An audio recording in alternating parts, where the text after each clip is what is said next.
What's going on, everyone? Jeremy here from The Quarter, and I want to look at an interesting report that video game sales are set to reverse for the first time since 1995. Sales bigger than Hollywood. Pastimes may drop in the first year since 1995. I had to do some digging to find some more sources for this because it's pretty interesting. If you remember, I did a video a little while ago about the potential saying like basically video games crash wasn't coming, that we're here. And, is it going to be like the crash in the 80s? No, I don't believe so. The market is just so much bigger and so much more diverse in 2019. But it's interesting to see that some of the data that's coming out now is coming out to support my theory. Now, I want to explain some of the colors on this graph and what we're actually looking at first and foremost. Maybe I could zoom in a little bit for the viewer here. So you can see through the years, this is really interesting. So in the 70s, you basically only had two types of video game sales. You had both arcade and console, which is black and blue. In the mid to late 80s, you saw a little bit of PC coming to market. With early PC gaming. Then you see a huge drop here in the late 80s as it starts to crawl back. And then you see in the early 90s the introduction of handheld sales. This would probably have been the Game Boy, perhaps a little Game Gear sales as well. You see that basically peaking in early 2000, going in maybe 2010. This is kind of the heyday of the Nintendo DS and things like that.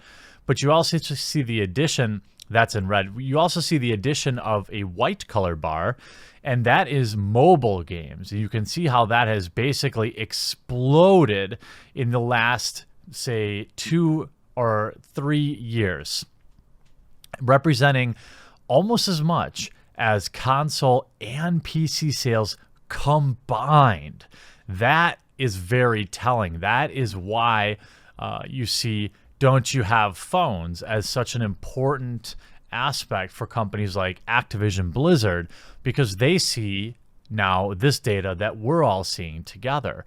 Even in 2020, you see that mobile gaming may, in fact, it looks like just from the eyeball test that it is actually bigger than console plus PC gaming. That is frightening for us PC gamers and console gamers alike. This is something we have to keep watching. Now, I don't know what they necessarily are calling PC or mobile, but we can make a fair assumption there.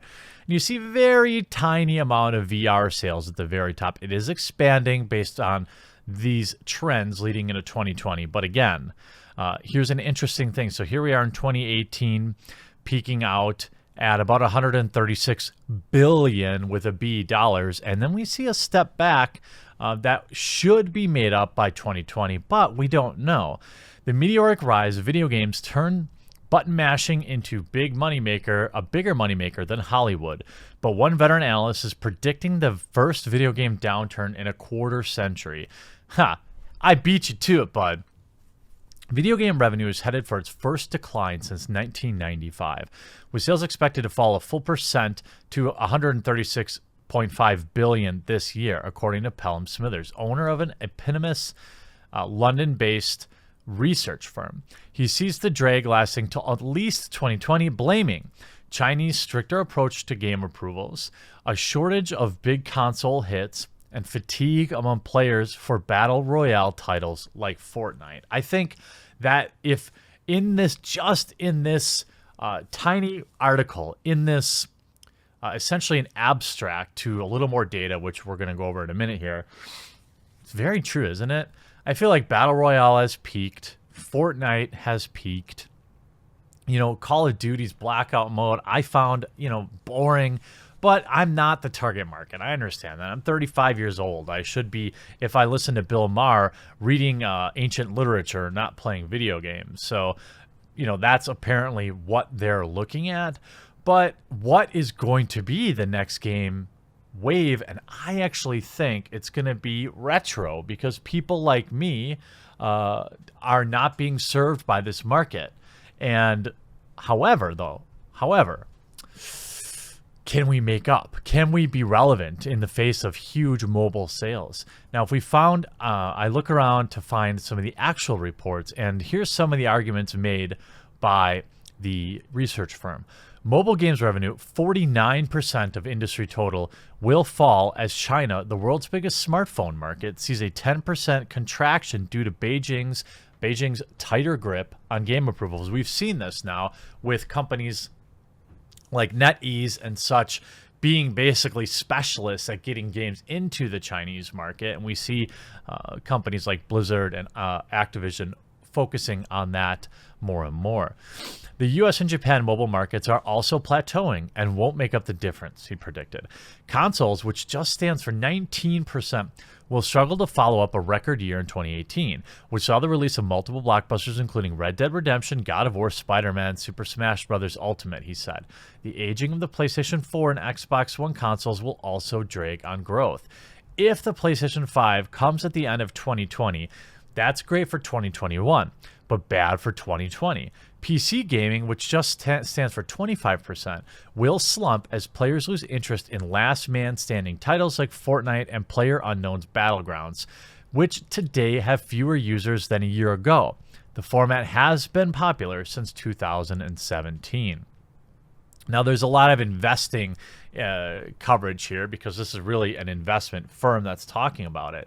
But the bearish call comes as investors ask whether last year's sell-off in game stocks, and remember, when I did my video on the games crash, we've seen companies like Electronic Arts and Activision drop as much as 50% of their share value in just 1 year. Is a temporary setback or in a multi-year bull run or an ominous warning sign of the industry.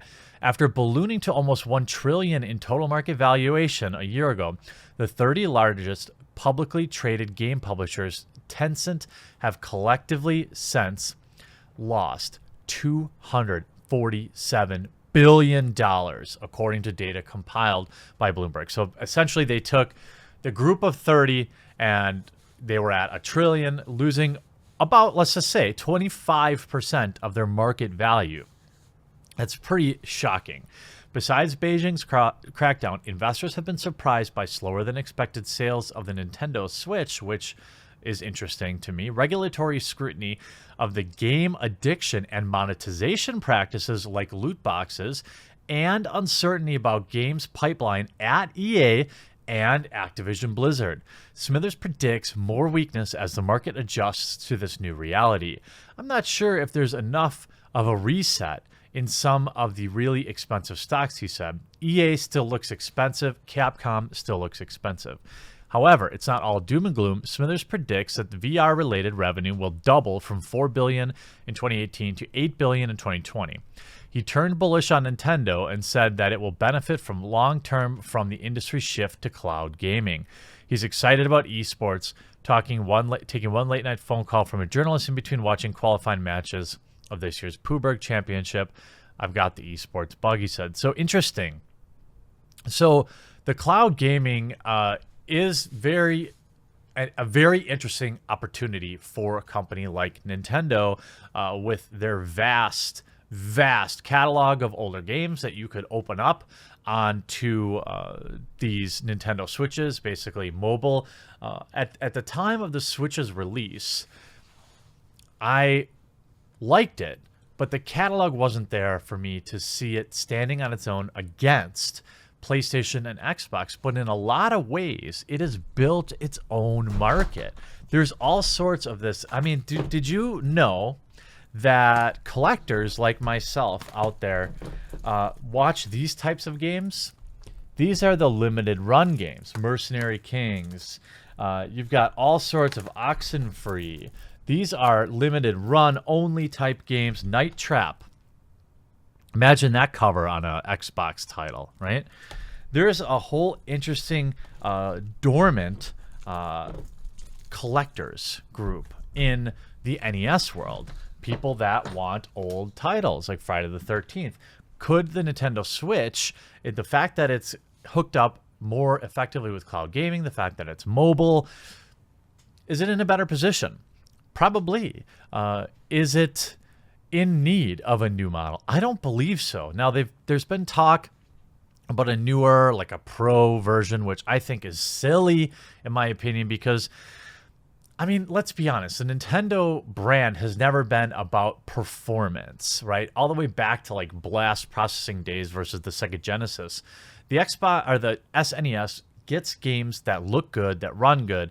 People aren't worried about FPS on the Nintendo Switch. They want good running games that look good, but it's just a different market. So I think the Switch could have a longer life cycle against the PS4 and the Xbox One, which will have a large portion of their fans always wanting the newest and the best.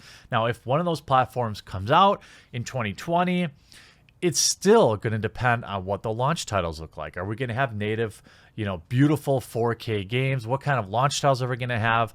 I still think there's going to be some time, and a new console without a new type of game, without a new injection of interest into the gaming market, I don't think is going to really do anything to overcome fatigue. If people are sick of games, last man standing type games, what difference does it make if they're in 4K? None, right? So what do you think is going to be what changes things up? Do you see the market continuing to lag behind?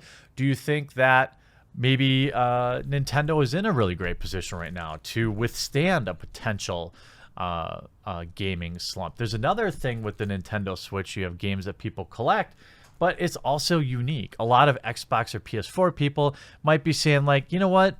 I'm kind of bored with this. I'm going to try a Switch. And then, you've got sweet retro and limited run titles to play. You've got obviously the blockbusters that everyone enjoys.